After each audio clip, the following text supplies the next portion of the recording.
in bliss of you. All right. Are you recording? I hope you are. Yo. You should have recorded that. That was like, this is called New York Comic-Con. Punchiness. This is like third day, kind of like high, yet kind of like borderline crashing. Pero a la misma vez, you know, like excited, you know. What is it like for an artist sort of like at the end of Comic-Con? Chica, I don't know about these cats, pero I don't feel like I'm an artist per se, because a lot of the artists in this space do commissions. I'm like running a freaking like bodega. This is like a little marqueta right here, you know. The only thing I need under the table is like a pot full of like pasteles and a freaking like pan full of like pastelillos, because I wish you had pasteles right now because I'm starving. We just have so many people showing so much love and support for what we're doing, because, you know, we are not trying to make a movie. We're successfully making a movement. And it's about connecting people to what's really happening in Puerto Rico in this pop cultural space, you know? Tell me a bit about the inception of La Borinquena and how it all came about in your head. Well, it came about at the end of 2015 when Governor Padilla announced that this $124 billion debt was not going to be paid off. And I started looking into that debt, and I started realizing that more than half of that debt was accrued interest. And I started seeing that once President Obama put together this committee that was going to have oversight of the debt, that they were going to impose that on Puerto Ricans, as opposed to, you know, checking the owners of the debt in Wall Street and saying, you know, that's not going to happen. They go to the island and it's like, oh, well, let's cut some corners to pay these like rich folks in Wall Street. Let's shut down 500 public schools. Let's increase the tuition at the public universities. And I was like, oh, nobody's talking about this. You know, people are more concerned about how much this celebrity made in that movie or how much that movie made at the box office. Like, they're getting a penny from all of that. We're just literally lining their pockets of these rich executives that own these corporations that pump popular culture and content in our face, and we consume it at a rapid pace, but it doesn't ever give us back. It leaves us hollow. So I thought to myself, I need to invade this space then, look at the way popular culture works, try to hit those certain benchmarks visually, and try to come up with an icon that can speak about Puerto Rico, but at the same time have a visual familiarity that will attract people. And that was pretty much the matrix that I created, or the sancocho that I mixed together to come up with La Borinquena, because I wanted to have a classic costume. I wanted to have a classic origin, but I tied that origin to Taino mythology of the island of Puerto Rico. It wasn't going to be an origin that was going to be based on Greek, Roman, Norse mythologies, or even the Bible. It was going to be based on something that connects us to our own DNA, to our own struggle, and really kind of like epitomizes what the resilience of being a Puerto Rican is all about. Can you think of a cultural icon in a comic book or a movie that has successfully taught people about what's happening? No.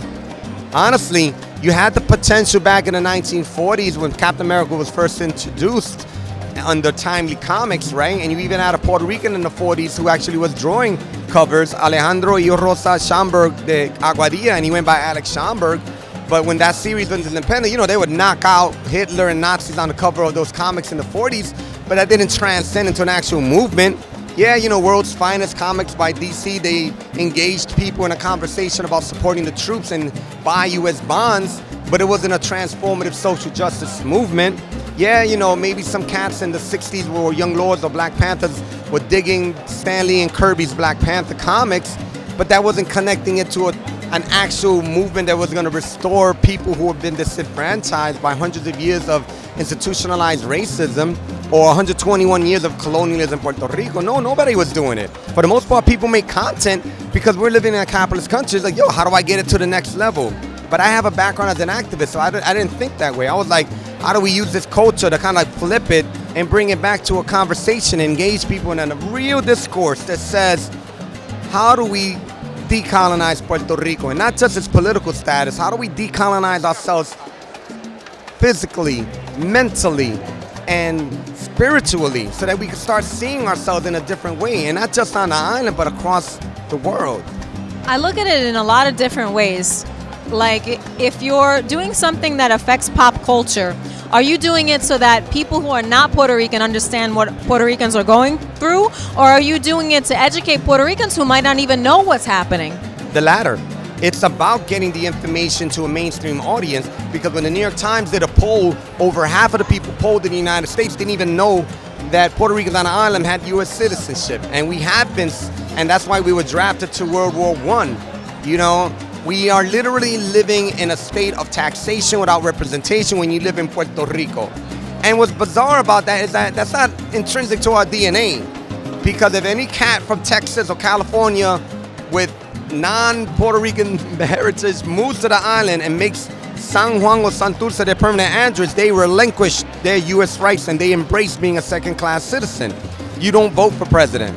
I didn't know that. You don't vote for a representative who speaks on your behalf in Washington. That representative that's there, Jennifer Hernandez, she does this. She sits on her hands because she's not allowed to vote for anything, nor is she allowed to introduce any legislation that can actively engage people in real change. So it's about kind of like taking that message to these people so that people recognize this is a humanitarian issue we're talking about. This is a human rights issue. And of course, it connects to Puerto Ricans and Latins in a different way because it speaks to us culturally. So if she's saying sancocho, we get it. If in one panel, Marisol is walking around with a blowout and then she has box braids, and in the last page before she goes out dancing, she has her hair in a blowout, we get those nuances about our culture because of our hair textures and all the different influences that are part of who we are and our identity. But it was about bringing that conversation to the mainstream, because if it doesn't get into the mainstream, that doesn't get back to our own people, believe it or not, because we're so colonized that we'll walk over an independent comic book producer at an event like this and be like, nah, B, I only buy Marvel or DC because we're colonized already. You know, so what do? I work with artists that work in the industry. George Perez, legendary icon who's created close to 70 characters for both Marvel and DC. Marvel's first Latin superhero, the White Tiger. Deathstroke and the Teen Titans, from Cyborg to Raven for DC Comics. And he worked on La Borinquena. Artists that have worked on Avengers, G.I. Joe, Puerto Ricans, all came together and they worked on Borinquena to give it that production value, to show mainstream what our stories could look like, but also to show ourselves, mira, look what we're capable of doing with our own talent and our own resources. It's always kind of been stressful to me. You know, I'm mixed. I'm half Puerto Rican, half Italian. I rarely see characters, besides the White Tiger, like you mentioned, that were of Latino descent. And it was really frustrating because what do you dress up as for Halloween? You know, who do you identify with? Who tells our stories? So it is really nice to have a character that, you know, you see in some of the panels, there's Sofrito in the background, and to identify somewhat of a story. When you're putting these stories together, how do you make it so that someone who isn't Latino can understand our stories and sympathize with us? By writing a good story, by creating a compelling character. As people of color, we're the masters of seeing the universality in all these fictional characters that we consume, absorb, and celebrate. You know, we're not blonde and blue-eyed, but we love Steve Rogers as Captain America. We're not from Krypton, but we love Superman. So it's about creating a good story, fundamentally, so that a blonde girl from Wisconsin whose family has heritage that's maybe Dutch, German, Irish, sees herself in La Borinquena. A college student studying engineering in Germany sees herself in Borinquena because she actually did, and she actually emailed me her senior thesis, and that's why she wrote a paper on La Borinquena. So, and it happens nationally with LGBTQ college students or activists or teachers who are not Latin at all. They see the book, and they see it also because it's the most relevant, topical form of literature out right now that's talking about Puerto Rico. Because in my lifetime, I've never seen Puerto Rico so topical. Never. Amongst our family, yeah. But outside of our family, nope. And this is an incredible time because it's been incredibly topical for 3 years straight. And I literally put this book out 3 years ago, like incredibly perfectly timed. What are some of the success stories that you're having because of the comic? What kind of outreach have you done, and what do you expect in the future? Well, through our philanthropic efforts, we've raised close to $250,000 and established the La Borinquena Grants Program, redefining what social justice looks like, redefining what superhero narratives look like. Yes, celebrate heroes that fight for a better world, but also apply that to the real world. So last year and this year, we've distributed $10,000 grants to multiple nonprofit organizations on the island. Our work is celebrated by multiple Smithsonian museums here in New York City, At the National American Indian Museum, they have a Taino exhibition with La Borinquena part of it. In Washington, D.C., there's a superheroes exhibition at the National Museum of American History. And La Borinquena's costume is right next to Wonder Woman's costume in the Batmobile. And that actually provides an incredible affirmation, not only for me as a storyteller and artist, but to the rest of the world, that our heroes and our stories not only matter to us, but also matter to you, so that people see themselves in our stories, in our heritage, in our struggle, and also apply themselves to help us. Because any successful movement for social change doesn't always exclusively involve the people that are fighting. The civil rights movement would have not been as successful if only black people were a part of it. Everybody had to get a part of it. Latins, Asians, white folks. The Black Lives Matter movement today is not as powerful if only black people are part of it. The decolonization of Puerto Rico is not going to be successful if only Puerto Ricans are a part of it. It has to be an international struggle so that people see the human rights that are being affected by these second-class citizens that are born in Puerto Rico. And also understand that a third of the Puerto Rican population on the planet is on the island, but 2/3 live here in the United States now. That is my next and also my last question for you. What can people do? Because I think that one of the reasons that people don't exercise their rights or explain their frustrations is because they think, I'm just one person, I can't do enough. But what can they actually do to change this movement or to educate others? It starts simply by looking at what you can personally consume. I created a model that makes it incredibly easy. Literally, by buying my book, by buying my books, by sharing that story, introducing it into a classroom, into a library, into a lecture hall, into a coffee table book talking club, because it engages people in a conversation about Puerto Rico in a way that nobody is doing. And it's doing it by hitting certain benchmarks that allow people to see, wow, this is very similar to this struggle, or this is very similar to how my family sees things. It humanizes us, you see? And what we've created as a model is like, yo, the fact that you literally buy our comic book, that supports the La Borinquena Grants Program. That's why Rosario Dawson was here, because she supports our work. She's worked with me, and she continues to support our work. So she uses her celebrity as a beacon to boost the signal for the work that we're doing.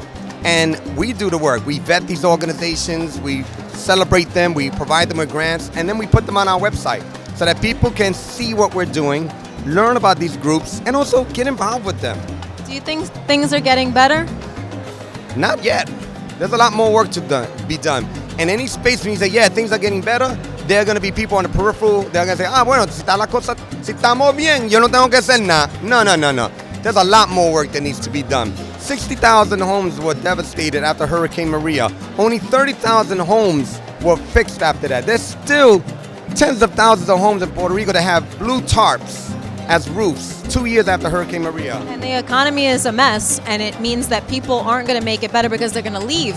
But what choice do they have? So it's a very, very sticky situation. It's a very sticky situation. It's important to get involved. We have social media. We can keep aware and abreast of what's happening. We have an opportunity as members of the Puerto Rican diaspora, as Latins, as Americans, as humans, to get involved, to visit the island, to support people who are doing work on the island, to really make an effort to make a transformative movement that addresses decolonization. And it's only going to happen with cats with American citizenship, because we're the only ones that can put pressure on Congress, on representatives, on these presidential candidates. The only one who's actually spoken about Puerto Rico is Sanders and Castro, who actually did a visit to Puerto Rico.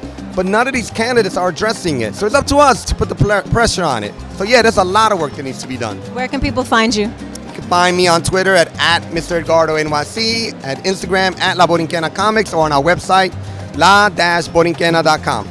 Fight the power, guys. See you next time. Eso!